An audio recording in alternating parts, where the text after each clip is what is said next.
Next, I'd like to introduce Dan Pratt from Astarte Farms in Hadley. Dan, take it away.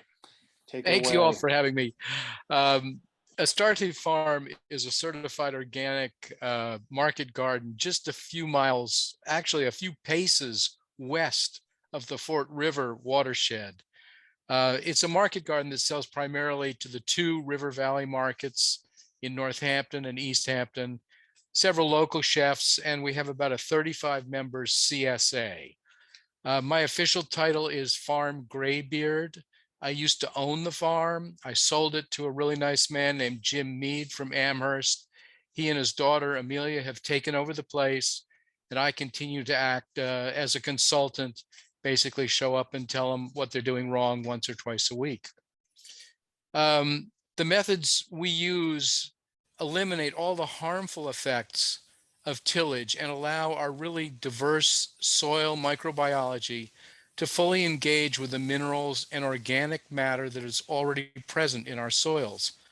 The resultant vigorous plant growth is naturally resistant to pests and diseases and provides a richness of flavor that mirrors our higher nutritional profiles.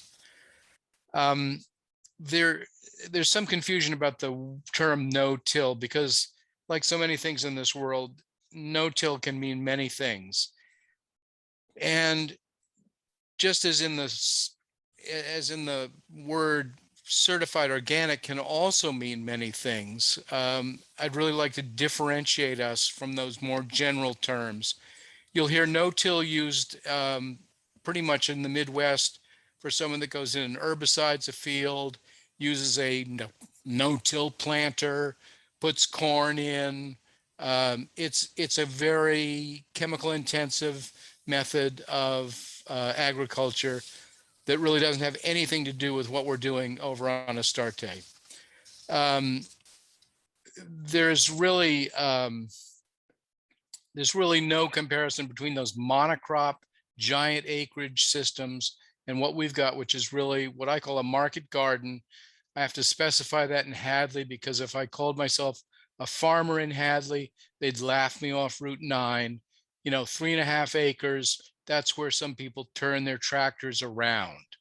So it's a different thing altogether, and it has a lot of carryover to sort of home gardeners, and there's a lot of potential for home gardeners to adopt some of these no-till practices that we use, and it's of great benefit for your soil ecology, for the amount of runoff that occurs in any kind of garden. And we've had great luck with it there in the last 6 years. We're just approaching our 7th year of cover cropping on that place. Basically, what we've got is a compost-based systems. And once again, there's a word like compost. It sounds like it's one thing, but no two composts are alike. We're all the time looking for compost that the organic certification groups will allow us to use, but still have as much diversity in their feedstocks as possible. We really like it if we can find something with some animal manures that's been used in there.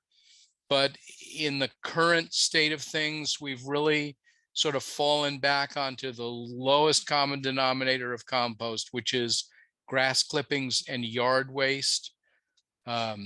It's really one of the weird things about the organic certification system is you can't call what you make compost if you're not following EPA regulations for municipal compost operations. And that's amount of turning and feedstock listing and on and on.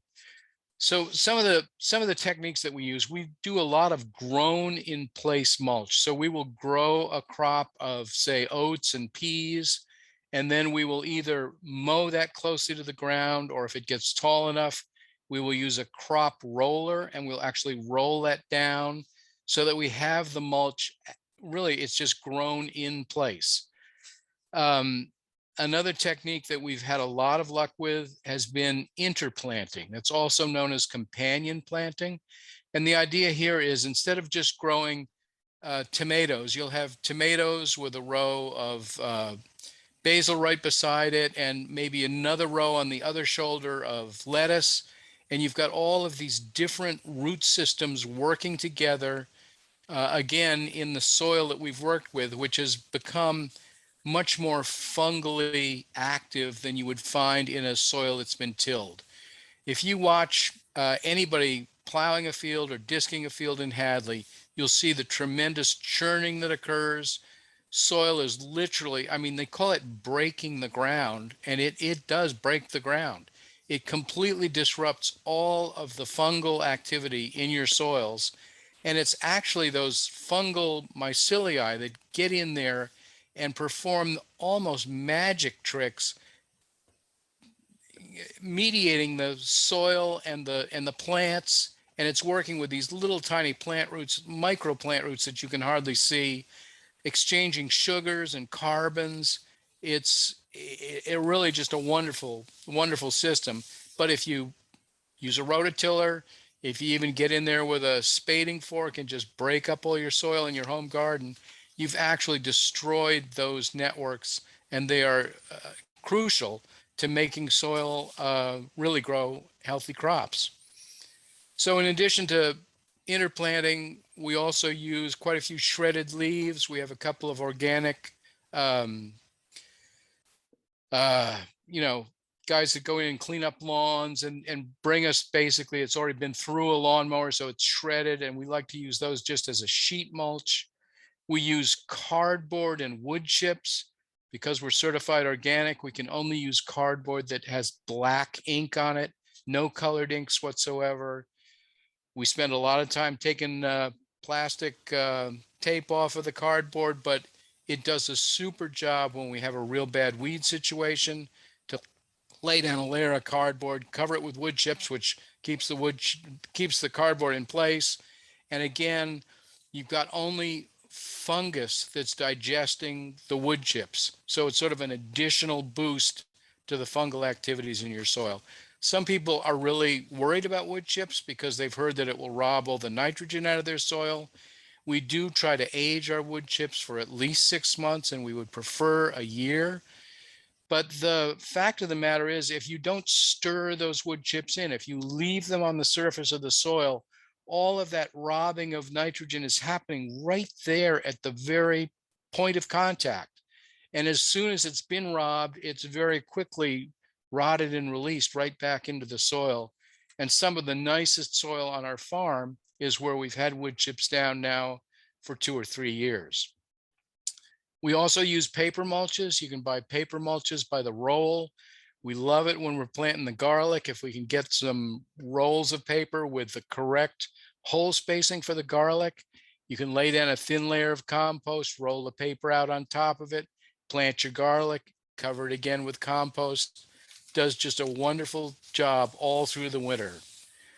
The other main techniques that we use are ground cover occultation strips. Ground cover is that black woven, some people call it weed mat. You really want to make sure that you've got an inert substance that you're using there if you're certified organic. The nice thing about it is it lets water and oxygen through, so you have a lot of soil biological activity that continues under the strips. Now, being a farm and being human beings, we do occasionally run into situations where we let the weeds get out of hand. In those cases, we will sometimes use solarization. Solarization is clear plastic, like we use on our high tunnels and our propagation greenhouse. And we lay that out over a problem area, try to seal the edges as good as possible, sometimes just with T-posts, sometimes literally digging a ditch and burying the edge of the plastic in there. And timing is everything. You want to do that just before you get 3 hot, sunny days. Doesn't work very well in the rain, but boy, when the sun is out, it does a great job. And the third or last technique that we use is silage tarps. These are very heavy black plastic with a white alternative side, and we roll them out with the black side up, and those can often stay on the ground for up to 6 months. It's just a smother, if you will, for the weeds. There's nowhere to go. They come up under the black plastic and they die. I'm really less happy with the last 2 techniques. I'm not as crazy about having plastic on the farm. as any kind of organic material that we can get. But in a bad situation, it sure beats fighting the weeds the following 10 years. For tools for farming, no-till, we use a roller crimper for terminating these cover crops. It's actually a drum with angle iron welded to it, and we just roll that stuff down. It puts multiple crimps into the stem of a winter rye or an oat, will not allow it to regrow. It's great for when you've got that taller cover crop that you want to terminate. When we have a shorter cover crop, we'll often use a flail mower. A flail mower is distinct from any other kind of mulching mower. Instead of like the blade going round and round this way, it's a drum that rotates this way, and it drops all that green chopped matter right down on top of your bed. We've used that with great success. Again, sort of in that grow your own mulch in place type of bed. The last tool is the drop compost spreader. We have one that's hydraulically driven off of the tractor, so we can vary the tractor speed with the speed of the drop spreader. We can go between a 1/2 inch to almost 2.5 inches of compost at the exact width of our bed. That also is a fairly expensive item. They make them for home growers that are just a drum made out of a wide mesh metal, and you just shovel your compost in there and push the drum, and as it rolls, it allows a metered amount of compost down onto your bed. So some of the benefits that we see from the no-till situation that we're using, we really like the soil health aspects that we're seeing. We're seeing a lot more macro and micro soil health. So our earthworm population has greatly improved. We've got what's called ground beetles. Ground beetles are voracious weed seed eaters, and they really don't like to have the soil disturbed. We get a much better fungal, bacterial soil balance, so we have healthier plants. We're allowing the soil's inherent fertility just to produce our crops. We have absolutely no mineral inputs whatsoever. We're not adding any phosphorus. We're not adding any potassium. We're not adding any nitrogen. We're just relying on the little bit of a biological boost we get from compost applications, and it's really been producing some nice crops. Now, preservation of soil nesting invertebrates. This is like you don't even think about this, but if you have bare soil on your farm that isn't disturbed, you will have wasps coming down and grabbing a little bit of that to take home to their paper wasp nest. You'll have bumblebees nesting in the ground for the following year. And again, these ground beetles, which are tremendous helpers for us. We've also seen a gradual changeover from annual weeds, which is what we had predominantly on that farm, to more perennial weeds. And that might not sound that good, but what it means is the weeds aren't moving around quite as fast as they were. And you actually have the potential to do some weed mapping, either in your garden or on your farm, because okay, this is where that one is, and it came up again the next year, and it's a little easier to get rid of. Now, the biggest benefits that we see are drought resistance. We've had some wicked years on the farm since we went no-till, and we've just got so much more soil organic matter. It's like little black sponges out there. It's soaking up every bit of moisture it can get and then releasing it as the ground starts to dry out. We have much more moisture retained because of the surface mulches that we use. So we use winter rye on the garlic, and anywhere where we can afford to use it, quite frankly, and any kind of a layer like the shredded leaves, the cardboard and wood chips, it all is really helping to keep that moisture in the soil. And then we see really much better root structures on the plants that we're growing because the soil is looser and it can penetrate, the plants can penetrate with their roots further, Further, there's more soil moisture, and we get more consistent growth through the droughts. Another thing we really like is the downpour resistance. There have been just some incredible rainy weeks this year, and we just don't see any runoff because we've got wormholes and beetle holes and all kinds of stuff. The soil organic matter, again, to soak up that moisture, and it's doing a tremendous amount of that. We also don't see what's called armoring or compaction of the soil surface when we have mulches in place. So when those raindrops are pounding on the soil, they can actually compact the surface of the soil and make it more difficult for rain to penetrate and be absorbed. The last thing is less soil splashing. Soil being splashed up on your plants. I mean, we love our soil, but it's also loaded with pathogens. We don't want to see it on the tomato leaves. We don't want to see it on the lettuce leaves. So anytime we can get a mulch in there, right around the base of the plant, we know that we're going to have a healthier plant that's going to be longer living. And I'm probably going long, but I just want to talk about drawbacks because it's not a perfect world. Direct seeding can be way more difficult in a no-till situation. Instead of having a white, fluffy, tilled piece of ground to work with, we usually end up putting compost on the surface of the soil and direct seeding into that.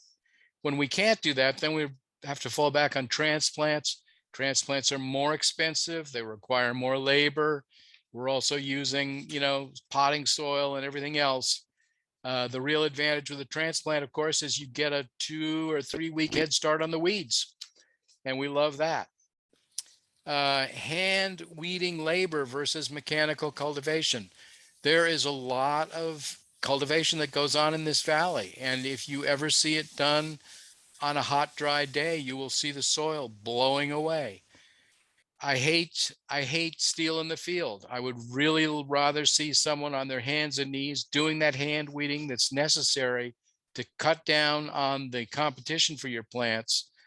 It also is a wonderful source of compost starter because you got a green plant with all kinds of dirt on the roots, and you stick that in your compost, you can get it to heat right up quickly.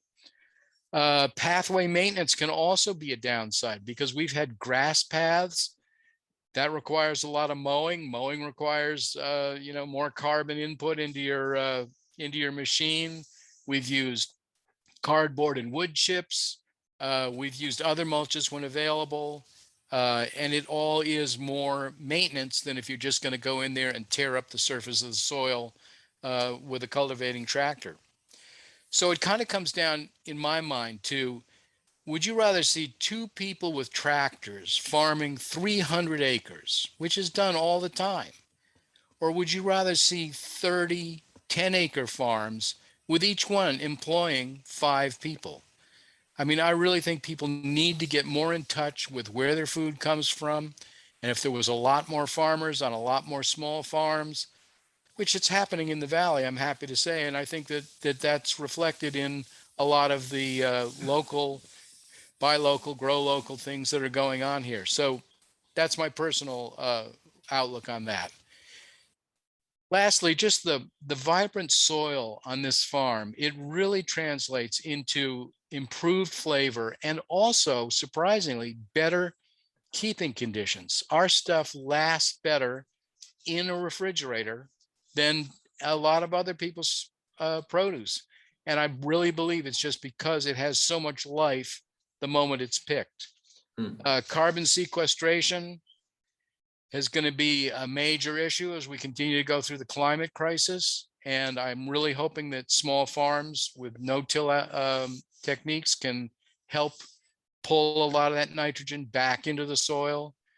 And of course, because it's a watershed, I have to talk about runoff. And really, with no-till, you have way, way less runoff, and it's better for everybody. Thank you kindly. Oh, Dan, thanks so much. It's so inspirational. And I can attest personally that the spinach and the garlic were just like unbelievable. Thank you. They just knock your socks off. And they're so good.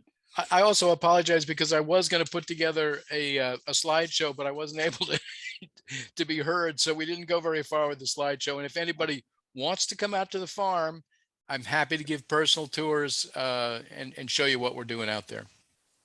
That's a great opportunity. Great. Thanks. Does anybody have any questions? I'm not sure that you actually covered it, but would you say that like the methods that you're using overall require less input to the field, you know, relative to the output you're getting? Like, how does it affect that aspect of yield?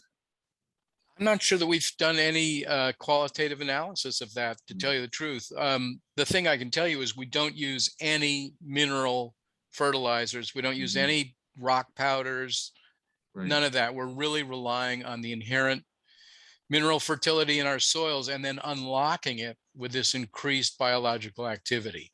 If you counted all of the pounds of winter rye and wood chips and cardboard, I honestly don't know how that would work out. So maybe the inputs really translate into more into labor. Oh, there's a lot more labor than it would be chemicals, and so that might be seen as a drawback from the point of view of productivity, you know, and stuff like that. But I agree with you. I would choose the latter of those two scenarios, the small farms with more people working on them. I think that like this is kind of getting out of the watershed idea, but it dovetails with the whole idea of labor and, you know, dignity of work and stuff like that. I think that kind of is another upside. Yeah, I would have to agree with you. And it's not a done deal over there. We're still developing these techniques, and the profitability has been marginal at best.